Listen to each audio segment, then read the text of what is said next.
The Tale of Good and Bad. Once from my city, 2 young men went journeying toward another town. Each in his travelling pouch had made his own provision for the way. One was named Good, the other Bad. Each one was like his name indeed. They spent some days upon the road. From those provisions which they had, Good ate of his, while Bad his kept. One sowed his corn, the other reaped. Then, travelling side by side, at last they reached a boiling desert waste, a fiery furnace whose fierce heat would make the hardest iron grow soft. It was a hot and arid land, which turned the north wind to simoom. Bad knew well that that blasted waste was vast, of water there no trace.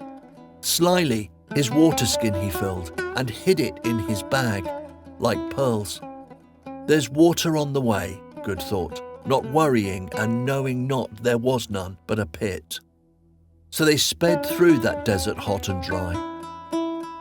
When 7 days they'd travelled on, Bad still had water. Good's was gone. Bad, who from Good his water hid, said nothing either good or bad.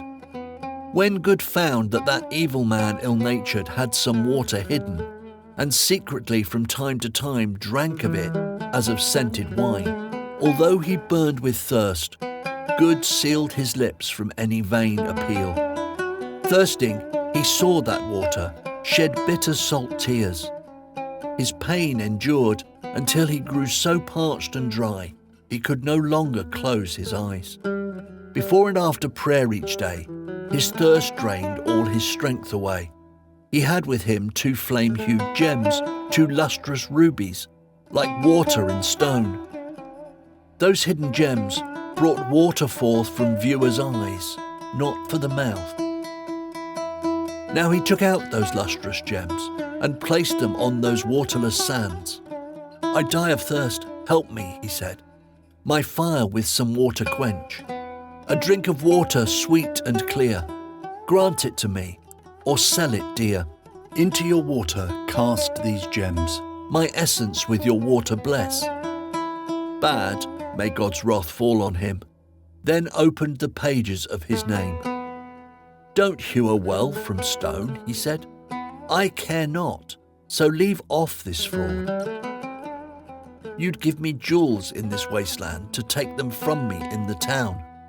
I am no fool to be deceived. I trick more humans than a div.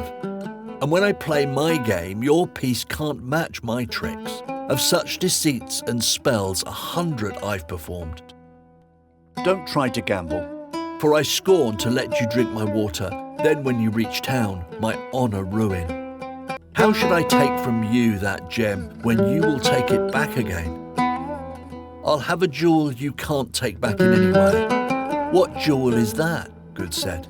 Tell me that I may give it to the jewel seeker and live. Bad said, the 2 jewels of your sight, each one more precious than its mate.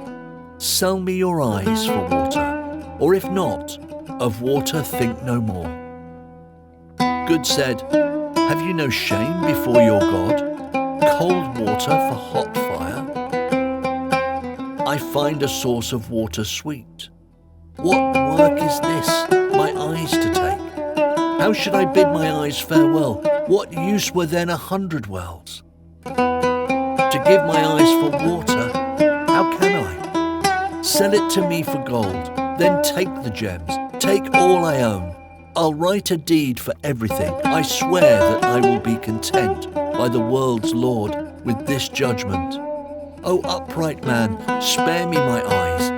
Let not cold water turn to ice your heart. This is but talk, for he who thirsts, said Bad, makes empty pleas. I want those eyes. These gems will bring no gain. Those eyes outvalue gems. Good was perplexed, shed bitter tears for that spring's water, truly feared he'd die of thirst and could not save his life. And so he did deceive his warm heart with cold water. Where is one who thirsts, who'll water forswear? He said, rise, sword and dagger bring, but give the thirsting man a drink. Take out my burning eyes, and then my fire with cold water quench. He thought that by surrendering he'd once more find hope after great dread. When Bad saw this, he drew his knife. Like wind drew near that thirsting earth. The lamps of his 2 eyes he pierced, and quenched their light without remorse. His blade made the narcissus-stained rose red, took from the crown that gem.